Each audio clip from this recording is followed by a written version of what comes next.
По една недела пауза, млекото од Штипско повторно се откупува. Сега, од денеска почнаа да го зимат. 2-3 дена или 3-4, баш не знам, не го зимува. Поради това е болест. А сега починаат се бајле да го зимат. Стопирањето на откупот на млекото како резултат на болеста јазлеста кожа на сточарите од Штипско дома им остави околу 250 тони млеко дневно производство, што за нив представуваше голем проблем, но и загуба. За да не го фрлат млекото, сточарите мораат да се снаоѓаат како умеат и знаат. Млекото ми го се опреал таму, јас одно прашав го директор. Директор, дали е опасно да си го накпото, правиме нешто работа, такви работи.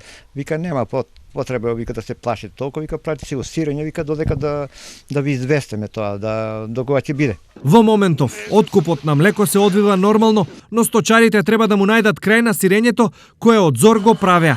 Ниту една млекара сирењето или урдата не им ги откупува, што за нив повторно значи голем зијан.